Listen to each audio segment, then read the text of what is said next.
Prenons le Romains 8. Romains 8, 11. Vous pouvez lire? D'accord. Romains 8. Romains 8, Romains 8, verset 11. verset 11, oui. D'accord.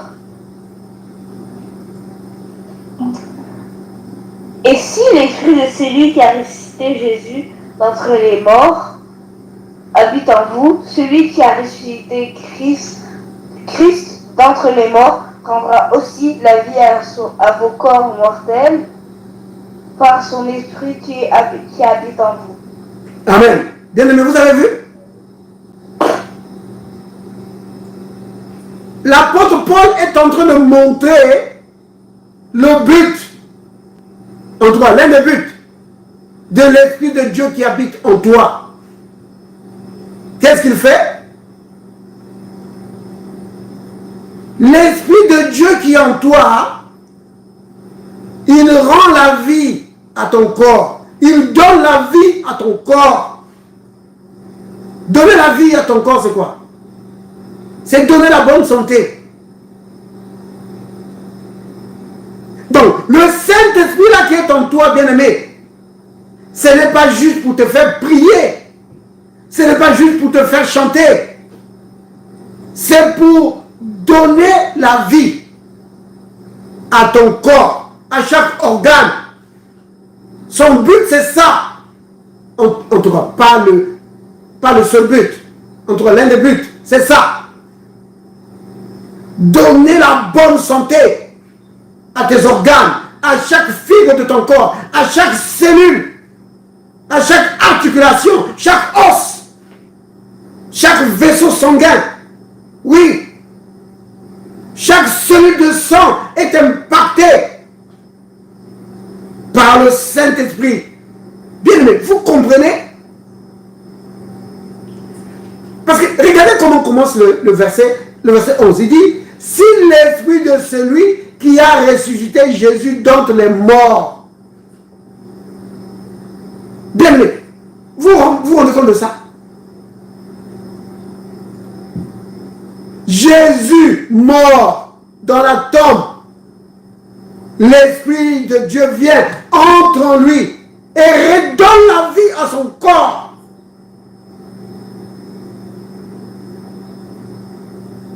Et sort devant ses disciples comme ça, vivant.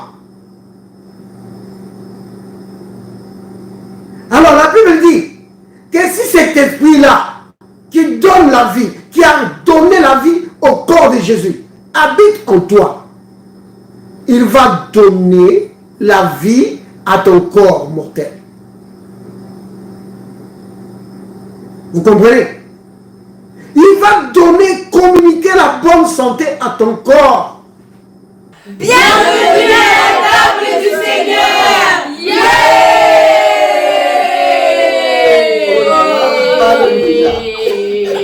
Ça c'est merveilleux. Hier on a parlé de Dieu nous a donné la vie éternelle. Vous voyez? La Bible dit dans 1 Jean 5. Donc tu peux commencer à partir du verset 12 hein, jusqu'au verset 15. Mais au verset 13, il dit Dieu nous a donné la vie éternelle. Oh, tu veux lire, hein? D'accord, tu peux lire. 1 Jean 5, à partir du verset 13. Je vous ai écrit ces choses afin que vous sachiez que vous êtes donné la vie éternelle, vous qui croyez au Fils, au nom du Fils de Dieu. Désolé. Commence au verset 11. Et voici ce témoignage, c'est que Dieu nous a donné la vie éternelle et que cette vie est dans son Fils. Celui qui a le Fils a la vie, celui qui n'a pas le Fils de Dieu n'a pas la vie. Amen. Je vous ai écrit ces choses afin que vous sachiez que vous avez la vie éternelle pour vous qui croyez au nom du Fils de Dieu. Amen. Nous avons auprès de lui... Non, tu peux t'arrêter là. Amen. Vous avez vu? Dieu nous a donné la vie éternelle. Comment c'est possible? Mais grâce au sacrifice de Jésus, souvenez-vous de Jean 3,16, car Dieu a tant aimé le monde qu'il a donné son Fils. Il a donné son Fils en sacrifice. Parce que quand on dit il a donné son Fils, certains ne comprennent peut-être pas. Quand Dieu dit il a donné son Fils, ça veut dire il a donné en sacrifice. Pourquoi devait-il le donner en sacrifice? Mais pour régler la question du péché. Alors, une fois la question du péché réglée, alors l'homme est maintenant libre.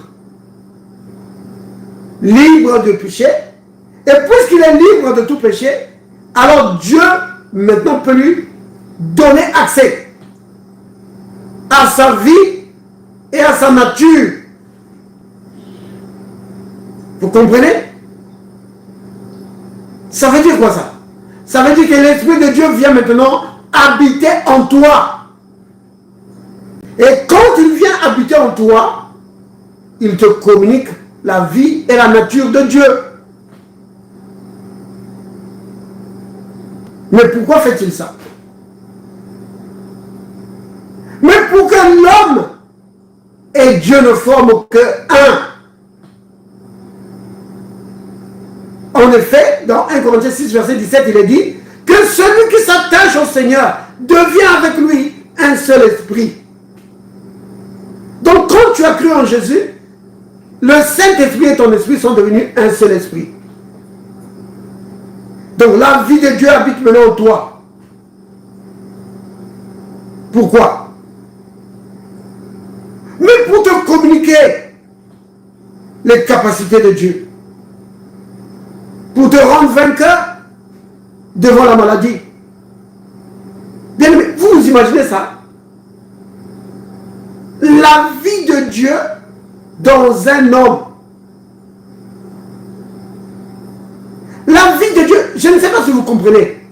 La vie de Dieu, c'est une vie qui ne peut pas être contaminée par la maladie. Vous comprenez? La vie de Dieu, c'est une vie que les démons ne peuvent pas jouer avec. C'est impossible. Pourquoi? Mais parce que la vie de Dieu, c'est le Saint-Esprit. Ils ne peuvent pas jouer avec. Ça tue la maladie. Les démons s'enfuient. Oui. Maintenant, c'est en toi. Vous comprenez? Et alors, pourquoi est-ce que Dieu t'a donné cette vie-là? Pourquoi Dieu t'a donné cette vie? Mais c'est pour que tu vives dans la bonne santé. Oui. Vous comprenez? En réalité, ce matin, c'est de cela que je voulais parler, mais j'ai vu que Dieu me dirigeait vers une autre voie, alors j'ai pris ça. Je voulais parler de l'esprit qui communique la vie. Parce que l'esprit de Dieu, c'est l'esprit qui communique la vie. Vous comprenez? L'esprit de Dieu, c'est l'esprit qui communique la vie. Et l'esprit de Satan, les démons, qu'est-ce qu'ils communiquent? Bien aimé, les démons et Satan, qu'est-ce qu'ils communiquent? Vous le savez, non? Qu'est-ce qu'ils communiquent? La mort. Ils communiquent la mort, la maladie, la mort. C'est ça qu'ils communiquent. Vous comprenez? La maladie, c'est l'ombre de la mort. Vous comprenez? La maladie, c'est l'ombre de la mort. Ouais. Mais là où l'Esprit de Dieu vient, l'Esprit de Dieu vient communiquer la vie. L'Esprit de Dieu, c'est un esprit qui communique la vie. Bien, mais vous le savez, n'est-ce pas? Mais si vous voulez le voir, on l'a lu hier, mais on peut le lire encore. C'est dans 1 Corinthiens chapitre 15, verset 45.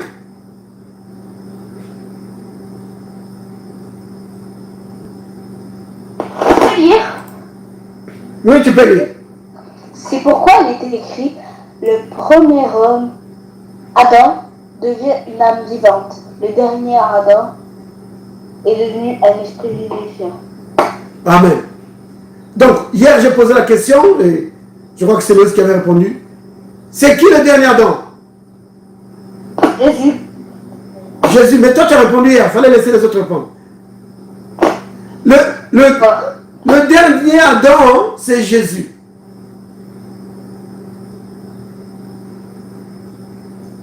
Vous comprenez bien, aimé? Donc le Christ, c'est lui, l'esprit vivifiant. C'est quel esprit ça? Le Saint-Esprit. Bien aimé, Dieu n'a pas mis l'esprit, hein? Non.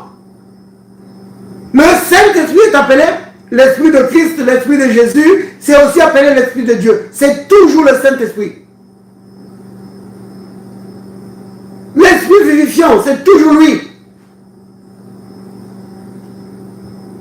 C'est lui qui communique la vie. Le Christ lui-même, quand il était sur la terre, vous vous souvenez, si vous vous souvenez des Écritures, il le disait, qu'il est la résurrection et la vie. Ça, c'est à l'occasion de la mort de Lazare, ou de la résurrection de Lazare. Regardez ça. Prenons Jean 11, verset 25. Jean 11.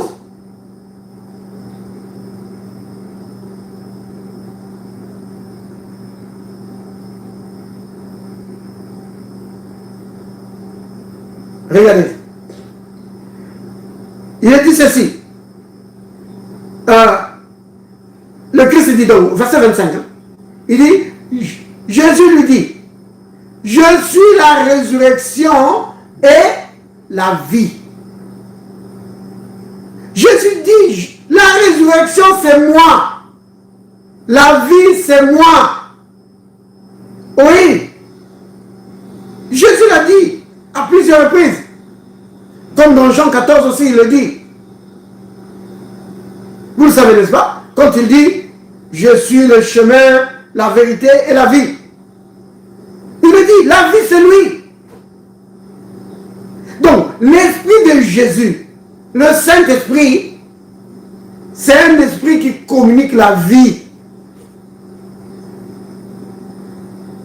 Je ne sais pas si vous comprenez ce que ça veut dire. Hier, on a lu un autre passage. Prenons le Romains 8. Romains 8, 11. Tu peux lire? D'accord. Romains 8.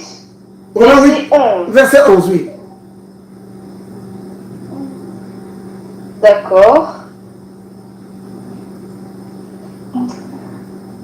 Et si l'esprit de celui qui a ressuscité Jésus d'entre les morts habite en vous, celui qui a ressuscité Christ d'entre les morts rendra aussi la vie à vos corps mortels par son esprit qui habite en vous. Amen. Bien-aimé, vous avez vu? L'apôtre Paul est en train de montrer le but, en toi, l'un des buts de l'Esprit de Dieu qui habite en toi. Qu'est-ce qu'il fait? L'Esprit de Dieu qui est en toi, il rend la vie à ton corps. Il donne la vie à ton corps. Donner la vie à ton corps, c'est quoi? C'est donner la bonne santé. Donc, le Saint-Esprit là qui est en toi, bien-aimé, ce n'est pas juste pour te faire prier.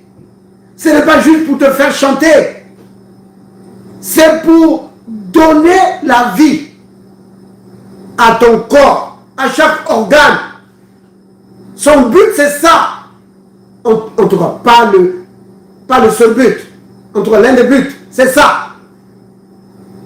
Donner la bonne santé à tes organes, à chaque fibre de ton corps, à chaque cellule, à chaque articulation, chaque os, chaque vaisseau sanguin.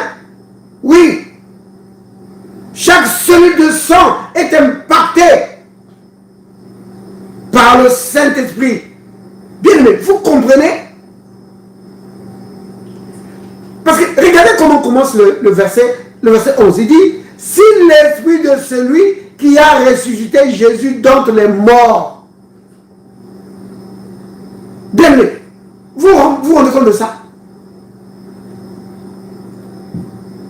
Jésus mort dans la tombe, l'Esprit de Dieu vient, entre en lui et redonne la vie à son corps.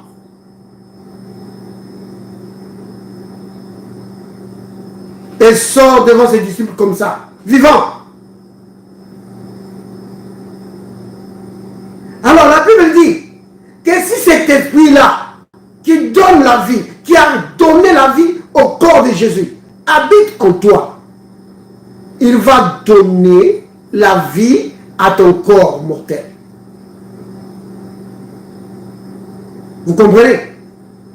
Il va donner, communiquer la bonne santé à ton corps. La conséquence de ce verset, c'est vraiment immense. Ça veut dire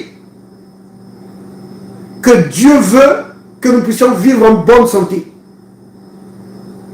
Et il a placé son esprit en nous pour que nous puissions vivre en bonne santé.